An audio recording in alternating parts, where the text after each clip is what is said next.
Happy night. Someone else share a few words or whatever you want to speak about. Chaim Chaver. It sounds like everybody that gets the mic is confessing. I didn't start. I didn't get any confession. I want to make a shakayim to Rabbi 11 that came out here.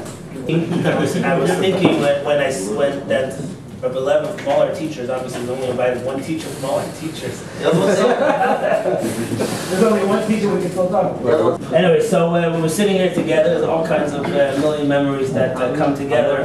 And in terms of a Rebbe memory, so a little bit on the chutzpah mix that I guess I was, I'm sure many of us were. You know, we used to get the papers for the rallies, and we used to have to write down all the words that were said. And we used to write the olive base backwards and frontwards to fill the page to get a few wafers. And then, thank God they gave us some dimes. We were able to buy jelly beans in a bench. These are it's hard to imagine it coming from the other side of the world.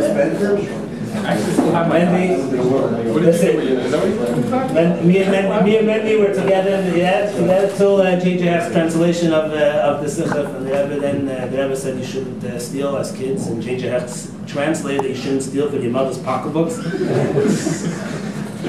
And we do know that at certain points in our lives, till our 8th grade experience, certainly, I'm not just myself, I'm sure everybody here, at some points in our life we got a little bit of seichel and we started to understand that the Rebbe who spoke for us and gave us all these Tivus Hashem rallies, if you think about it, we are the only kids. We were at that age where the Rebbe obviously was interested to talk to. We were 6 years old, we weren't like 2 years old. We were a normal age of child age, you know. And he spoke for us all the way. We needed the most help, and he pumped into us more than anybody else got. Think about it. Until we were bar mitzvah and chesed, and then it just on Yom Tov, but it wasn't 10, 12 rallies a year. Not everybody knows, but when I'm on shlichus in Toronto, and when I came to Toronto, so I met there a doctor, but it works out that this guy was the first doctor by the Rebbe in Tashon Lamed Ches.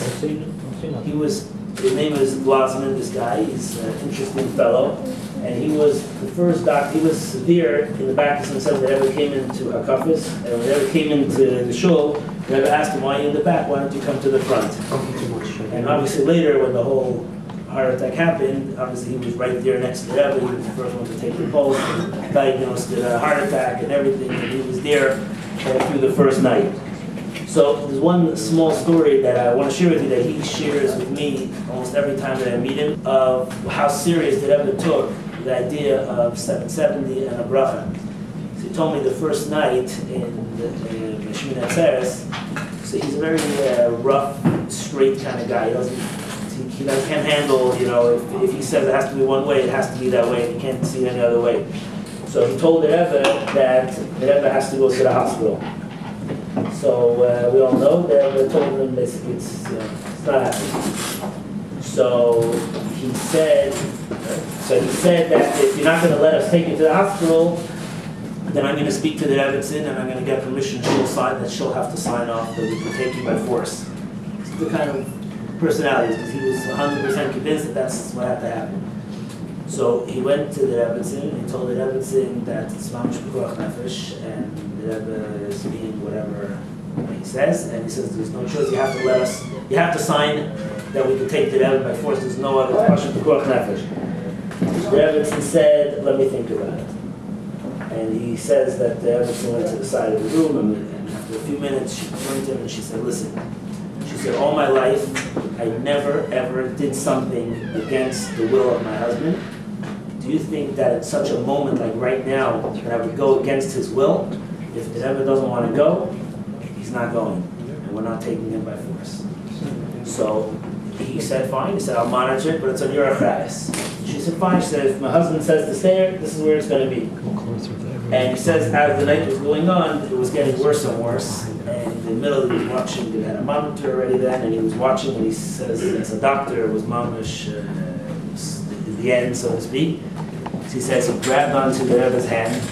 He said the Rebbe was like sleeping, and he grabbed the Rebbe's hand and he shook the Rebbe, and he said to the Rebbe that how could you take on yourself such a responsibility to do pikuach nefesh, and you must allow us to take you to the hospital.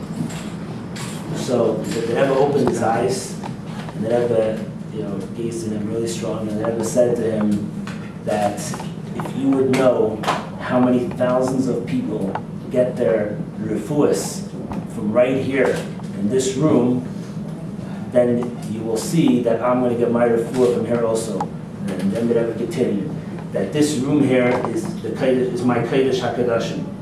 And just like everybody else got their refuah from right here, you're going to see that the refuah now is also going to come from right here.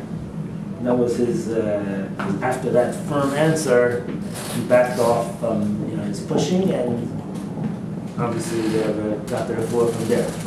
So this was, it's a small story thing, but it puts a little bit into perspective, I think, that we were brought up there in 770, and the Rebbe never made a difference. Upstairs, downstairs, however you want to go with, but it was always the Dal Damas from the Rebbe, and I think really we could say, Pasha, that we got so much, and we definitely could take it with us wherever we are. And I think it's an amazing thing that we're here together, and as a hakel, and two things I want to, some small comments. One thing is that just like Mordechai, before Shalema should continue, and also for Levi, Shtaka before Shalema and Haif and Nissi, and he should be able to get out of the matzav that he's in, without a doubt.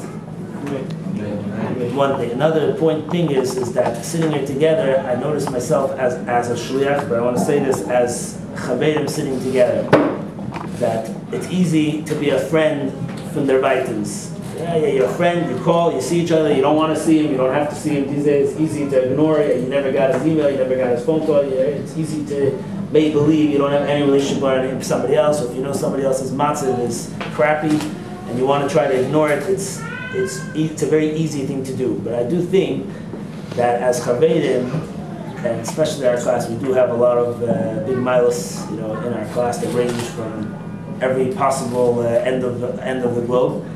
And I do think that we should, as chavedim, that we need to step into each other's lives to help out each other. I know everybody has 2-3 friends that we're close with, but aside when it comes to money and people buying houses and people are making simchas and paying tuition for kids and all kinds of things, I think that everybody should feel comfortable to call each other.